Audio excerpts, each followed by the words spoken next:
সমাগত 2026 বিধানসভা নিৰ্বাচন আহি আছে আৰু মানে পদূলি মুখত বুলি ক'ব পাৰি।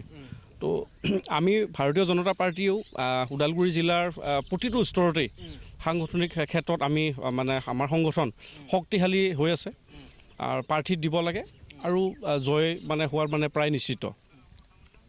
আৰু আমাৰ দলৰ একেবাৰে বুথ পৰ্যায়ৰ পৰা তৃণমূল পৰ্যায়ৰ পৰা মণ্ডল আমাৰ জিলাৰ লেভেলৰ কাৰ্যকৰ্তাসকলে দিন ৰাতি একাকাৰ কৰি ভাৰতীয় জনতা পাৰ্টীৰ সংগঠনটো শক্তিশালী কৰি আছে আৰু এই সংগঠনৰ জৰিয়তে আমাৰ ৰাইজৰ মাজত সোমাই গৈছে আৰু দল সংগঠন আৰু ৰাইজ ভোট দিবৰ কাৰণে একদম পূৰা সাজু হৈ আছে। আৰু এইবাৰ মাজবাট বিধানসভা বিশেষকৈ মাজবাট বিধানসভা সমষ্টিটোত ভাৰতীয় জনতা পাৰ্টীৰ সংগঠনৰ মানে ভেটি অধিক মজবুত, কাৰণ প্ৰতিটো স্তৰত আমাৰ কাৰ্যকৰ্তাসকলে কষ্ট কৰি আছে, কাম কৰি আছে আৰু দলে যেতিয়া আমাৰ প্ৰাৰ্থী দিবই তেতিয়া আমাৰ বিপুল ভোটত আমাৰ জয়যুক্ত হৈ ওলাই যাব। কি কয় BPF এতিয়া NDAৰ অন্তৰ্ভুক্ত হৈ আছে, লগতে পাৰিষদ বিধায়ক মন্ত্ৰী চৰণ বড়ো সমষ্টিটো আপোনালোকে বিচাৰিছে, এৰি দিব জানো? এতিয়া চাওক, ৰাইজেতো পাৰিষদ হিচাপে চৰণ বড়োক বিচাৰিলে, তেওঁৰ পাৰিষদ হৈয়ে গ'ল। তো বিধায়ক হিচাপে মন্ত্ৰীও হ'ল, বিধায়ক হিচাপে নিশ্চয় ৰাইজে তাৰমানে এইবাৰ অলপ বেলেগ এজন নতুন মুখৰ মানে জনপ্ৰতিনিধিক তেওঁলোকে বিচাৰিছে। আৰু আমি যিহেতু দিন ৰাতি একাকাৰ কৰি আমাৰ কাৰ্যকৰ্তাসকল আমি নিজেই আৰু আপোনালোকেও নিজেই ফিল্ডত সোমাই আছে, গতিকে গম পাইছে যে ফিল্ডৰ পৰা সকলোৱে মানে নতুন মুখ এখন মানে বিচাৰিছে। আৰু সকলোৱে কাৰণ আৰু ভাৰতীয় জনতা পাৰ্টীৰ যদি এগৰাকী যদি ইয়াতে জনপ্ৰতিনিধি হয়, যিহেতু ইমান মানে দিনক দিনে আমাৰ মুখ্যমন্ত্ৰী হিমন্ত বিশ্ব শৰ্মা ডাঙৰীয়াই আমাৰ ৰাইজৰ কাৰণে কাম কৰি আছে, ৰাজ্যখনৰ কাৰণে কাম কৰি আছে আৰু আমাৰ সমাজৰ প্ৰতিটো স্তৰতে চৰকাৰৰ আঁচনিয়ে মানে ঢুকি পাইছে, কাম কৰিছে। তাৰ কাৰণে মানে ৰাইজ মানে ভোটাৰসকল মানে সকলোৱে তাৰমানে ৰেডি হৈ আছে, সাজু হৈ আছে। মোৰ প্ৰশ্নটো হ'ল যে যোৱাটো পৰিষদৰ নিৰ্বাচনত বিজেপিয়ে টিকেট নিদিলে বা চৰণ বড়ো গুৰুত্ব সমষ্টিৰ পৰা প্ৰাৰ্থিত্ব প্ৰক্ষেপ কৰা হ'ল। তাৰ পাছতে এইবাৰো যদি বিধানসভা নিৰ্বাচনত বিজেপি দলে চৰণ বড়োৰ মুখলৈ চাই টিকট নিদিয়ে, তেনেহ'লে দলৰ যিসকল তৃণমূল পৰ্যায়ৰ কৰ্মী আছে তেওঁলোকৰ নিশ্চয় মনোবল হ্ৰাস হোৱাটো নিশ্চিত। নাই, বিটিআৰ নিৰ্বাচনৰ মানে তেতিয়াৰ যি পৰিকল্পনা, যি প্লেন পলিচি সম্পূৰ্ণ বেলেগ আছিলে, কিন্তু 2026 বিধানসভা নিৰ্বাচনৰ প্লেন পলিচি কিন্তু সম্পূৰ্ণ ওলোটা, যাৰ কাৰণে নেকি মাজবাট বিধানসভা সমষ্টিত ইতিমধ্যে আমি গম পাইছোঁ যে আমাৰ ইয়াতে প্ৰাৰ্থী দিব বিজেপিয়ে, আমাৰ হিমন্ত বিশ্ব শৰ্মা ডাঙৰীয়া ইয়াতে প্ৰাৰ্থী দিব, দিলীপ শইকীয়া ডাঙৰীয়া প্ৰাৰ্থী দিব। আৰু আমিও প্ৰতিগৰাকী ভাৰতীয় জনতা পাৰ্টীৰ কাৰ্যকৰ্তাই জয় কৰাই লৈ যাবৰ কাৰণে আমি পূৰা সম্পূৰ্ণ প্ৰস্তুত।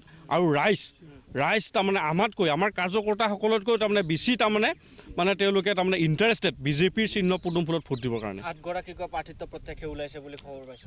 হয়, 8গৰাকীটো এইটোতো মানে আমাৰ মুখত আহা, কিন্তু আপুনি যদি লিষ্টখন চাই, আমাৰ পেনেলখন যদি চাই, প্ৰায় 15 পৰা 16গৰাকী আমাৰ প্ৰাৰ্থিত্ব প্ৰত্যাশী আমাৰ মাজবাট বিধানসভা সমষ্টিত আছে। আমাৰ প্ৰথমটো কথা ক'ব লাগিব সাংগঠনিক দিশটো যিহেতু আমাৰ আজিও নহয় বা পূৰ্বৰ পৰাই সুন্দৰকৈ মজবুত চলি আহি আছে। অনাগত দিনতো বিধানসভাত যদি আমি দলে প্ৰাৰ্থী প্ৰক্ষেপ কৰে, নিশ্চয় আমি জিকাই লৈ যাম বুলি আশা আৰু বিশ্বাস দিব পাৰিম। কেনেধৰণে আশা কৰিছে বা যুৱ শক্তিৰ লগতে মহিলা শক্তি কেনেধৰণে আপোনালোকৰ পৰা আকৰ্ষিত হৈছে বুলি ভাবে? আজি তাৰিখত দলৰ সকলো কাৰ্যকৰ্তাৰ মুখে এটাই ক'ব যে আমাক প্ৰাৰ্থী লাগে। দ্বিতীয়টো কথা ৰাইজ, ভোটাৰ্ছো বুলি মাজত বিধানসভা সমষ্টিত বিজেপিৰ প্ৰাৰ্থী বিচাৰিছে, কিয়নো আঁচনিসমূহ বা যিটো নেকি চুই গৈছে যিটো কাম কৰিছে ভাৰতীয় জনতা পাৰ্টীয়ে, সেই কাম কৰাটোক লৈ তাৰমানে কি কৰিছে, গোটেই ৰাইজেই বিচাৰিছে যে এইবাৰ আমাৰ মুখ্যমন্ত্ৰী ডক্টৰ হিমন্ত বিশ্ব শৰ্মাৰ নেতৃত্বত, আমাৰ ৰাজ্যিক সভাপতি দিলীপ শইকীয়াৰ নেতৃত্বত আমাৰ মাজবাট বিধানসভাটো বিজেপিৰ প্ৰাৰ্থী লাগে বুলি সকলো স্তৰত, তলৰ স্তৰৰ পৰা গ্ৰাছ ৰুটৰ পৰা ওপৰ লেভেললৈকে সকলোৱে বিচাৰিছে। এইখিনিয়ে অনুৰোধ। মই এটা কথা কওঁ যে এইবাৰ যিসকল আপোনালোকৰ তৃণমূল পৰ্যায়ৰ নেতাকৰ্মী আছে বা গ্ৰাছৰুট লেভেল, নিশ্চয়কৈ তেওঁলোকৰ ধৈৰ্য পৰীক্ষাৰ অন্তিমখন কিন্তু ৰণ হ'ব পাৰে এইবাৰ, কাৰণ বহুবাৰ বিজেপিয়ে বা ৰৌতা পৰিষদৰ সমষ্টিত পূৰ্বৰ পৰিষদৰ নিৰ্বাচনত টিকট নিদিলে, কিন্তু আপোনালোকৰ যিসকল দলীয় নেতাকৰ্মী আছে ধৈৰ্যৰ কিন্তু অন্তিম এইখন ৰণ বুলি ক'ব পাৰি? এই সংগঠনটো আমাৰ যিটো সংগঠন কৰা কাৰ্যকৰ্তা বিজেপি যিটো কাৰ্যকৰ্তাই নিশ্চয় দুৰ্বল হৈ নপৰে। প্ৰাৰ্থী প্ৰক্ষেপ কৰাটো আমাৰ দলীয় নিৰ্দেশনা, ৰাজ্যিক নেতৃত্ব বা আমাৰ দলীয় যিটো নেতাসকলে আমাক কৰিব, নিদিলেও থাকিব দিলেও থাকিব। কিন্তু এটা কথা ক'ব বিচাৰোঁ, তাতে দিলে কিন্তু খুব সুন্দৰ হ'ব, কিয়নো মাজবাট বিধানসভা সমষ্টি এটা এনেকুৱা এটা প্লেটফৰ্ম হৈ আছে যে অনাগত দিনত বিজেপিৰ প্ৰাৰ্থী বিচৰাটো অকল দলীয় কাৰ্যকৰ্তা নহয়, ৰাইজেও বিচাৰিছে। এইটোকে কৈছোঁ, ৰাইজেও বিচাৰি আছে যে অনাগত দিনত বিজেপিৰ নেতৃত্বাধীন আমাৰ যিটো ডক্টৰ হিমন্ত বিশ্ব শৰ্মা ডাঙৰীয়া বা দিলীপ শইকীয়া ডাঙৰীয়াৰ নেতৃত্বত সকলোৱে তাৰমানে আমাৰ ৰাইজৰ লগতে কাৰ্যকৰ্তা, বাকী কাৰ্যকৰ্তা দুৰ্বল হোৱা নোহোৱাটো আমাৰ বিজেপি ভাৰতীয় জনতা পাৰ্টিত এটাই কথা, দলে যি নিৰ্দেশ দিব সেইটোকে মানিব, এইটোও মানিছোঁ। আমাৰ দলৰ কাৰ্যকৰ্তাকেইটা মন অলপ দুখ পাইছে, সেনেকুৱা দুৰ্বল সেনেকুৱা হোৱা নাই, অলপ দুখ পাইছিল যোৱাবেলি। কিন্তু এইবেলি আকৌ কি এটা সাহস যে দলে আমাক এটা নিৰ্দেশনা দিছে, সেই নিৰ্দেশনা মৰ্মে কাম কৰি গৈছে যে আমি দল কৰিছোঁ, আমি কিবা কৰা নাই। সেইটোত কোনো আশংকা হ'ব নালাগে যে আমাৰ দলীয় কাৰ্যকৰ্তাকেইটা দুৰ্বল হ'ব বুলি। আপুনি কি ভাবে যে যদিহে বিজেপি দলে টিকট প্ৰক্ষেপ কৰে তেনেহ'লে চৰণ বৰক নিশ্চয় হৰুৱাব পাৰিব আপোনালোকে? নিশ্চয় নিশ্চয়। এইটো কথাটো হ'ল আমাৰ যিটো অঞ্চলৰ যিটো কাম কাজৰ কথা, আমাৰ হাৰা জিকাটো থাকিবই। সেই হেতুকে মই এটাই কথা কওঁ, দলে প্ৰাৰ্থী দিয়ক, জিকাই নিয়াটো আমাৰ দায়িত্ব। তেওঁ কাৰোবাক হাৰুৱাবৰ কাৰণে আমি এইটো নকৰোঁ। আমাৰ ভাৰতীয় জনতা পাৰ্টিৰ প্ৰাৰ্থীটোক আমি জিকাবলৈ কাম কৰিম, কাৰোবাক হাৰাবৰ কাৰণে নহয়। এইখিনিয়ে, ধন্যবাদ। মাজবাটত বৰ্তমান বিজেপি দলটো যথেষ্ট আগুৱাই আছে আৰু কাৰ্যকৰ্তাও বহুত কষ্ট কৰি আছে। আৰু মই নিজেও মানে ফিল্ডত ঘূৰি আছোঁ, প্ৰতিটো বুথত গৈ আছোঁ, প্ৰতিটো গাঁৱত গৈ আছোঁ। আৰু মই ভাবোঁ এইবাৰ মাজবাটৰ পৰা যদি বিজেপি দলৰ টিকেট দিয়ে তেতিয়াহ'লে মাজবাট জয় হয়তো নিশ্চিত। তৃণমূল পৰ্যায়ৰ যিসকল নেতাকৰ্মী আছে তেওঁলোকৰ আশা কি দেখিছে আপুনি গ্ৰাছৰুট লেভেলত? তেওঁলোকৰ আশা এটাই যে বিজেপি দলৰ টিকেট দিব লাগে, আৰু বিজেপি দলৰ টিকেট দিলে এইবাৰ কোনো ৰখাব নোৱাৰে। কাৰণ চৰণ বড়ো ইয়াৰ 2টা টাৰ্মছ কৰিলে, 2টা টাৰ্মছত তেখেতে যিখিনি কৰিছে তাত মানুহে সন্তুষ্টি লাভ কৰা নাই এতিয়ালৈকে। ইয়াত বিভিন্ন কাৰণ আছে, কাৰণ এতিয়া মই ইয়াতে এইটো কথা ক'লে অলপ অসুবিধা হ'ব, সেইকাৰণে মই মিডিয়াৰ ওচৰতো ক'ব বিচৰা নাই। কিন্তু তেখেতৰ যথেষ্ট প্ৰব্লেম আছে, যাৰ কাৰণে নেকি BPF দলৰ মানুহো মোক কণ্টেক্ট কৰি আছে, মই কেণ্ডিডেট হিচাপে, যে আপুনি যদি টিকেট পায় যে আপোনাৰ লগত আমি আছোঁ, আপোনাক আমি জয় কৰি নিয়াটো আমাৰ দায়িত্ব আৰু কৰ্তব্য বুলি ভাবোঁ। BPF NDAৰ অন্তৰ্ভুক্ত হৈ আছে, হয়। লগতে BPFৰ এগৰাকী পাৰিষদ বিধায়ক মন্ত্ৰী চৰণ বড়ো আছে। হয়। সমষ্টিটো NDA এলায়েন্স হিচাপে এৰি দিব পাৰে জানো? নাই, এইটোতো কেতিয়াও এৰি নিদিয়ে। তেখেতে 2-এখন মিটিঙত কৈছে যে বিজেপি টিকেট নিদিয়ে, প্ৰাৰ্থিত্ব নিদিয়ে, মানে এইটো কৈছে। কিন্তু তেখেত আমাৰ দলৰ কোনো মানে পৃষ্ঠও নহয় বা প্ৰেচিডেণ্টো নহয়, আমাৰ দলৰ কোনো তেখেত ব্যক্তি নহয়। কিন্তু তেখেতে এইটো কোৱাটো যুক্তি হোৱা নাই।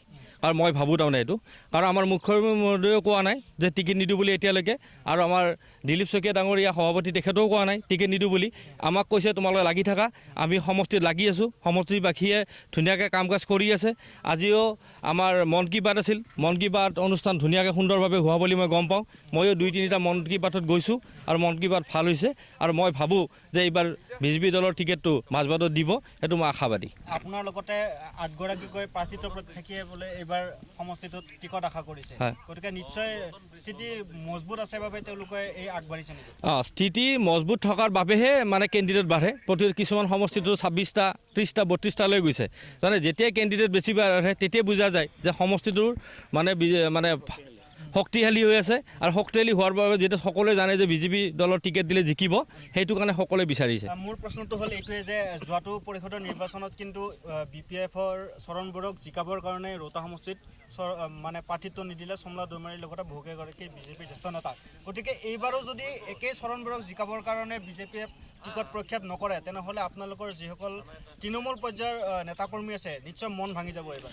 এইটোতো যোৱাবাৰ আমাৰ ৰাজ্যিক বিজেপিয়ে মই ভাবোঁ ডাঙৰ ভুল সিদ্ধান্ত লৈছিলে, যাৰ ভুল সিদ্ধান্তৰ কাৰণে আমি কাৰ্যকৰ্তাৰ ওচৰত বহুত কষ্ট অনুভৱ কৰিছোঁ। কাৰণ এইবাৰ মই ফিল্ডত ঘূৰি আছোঁ, তেওঁলোকে মানে বহুত অসন্তুষ্টি মানে ভাৱ কৰি আছে, আৰু তেওঁলোকে কৈ আছে যে এইবাৰ টিকেট দিব নে নাই। কিন্তু মইতো চিয়ৰ ক'ব নোৱাৰোঁ। কিন্তু মই মুখ্যমন্ত্ৰী মহোদয়ক 3বাৰমান লগ কৰিলোঁ, আমাৰ সভাপতি ৰাজ্যিক সভাপতি দিলীপ শইকীয়াকো লগ কৰিছোঁ। তেখেতসকলে কৈছে আমি টিকেট দিম, তো তোমালোকে লাগি থাকা। সেই হিচাপে লাগি আছোঁ আমি সকলোৱে।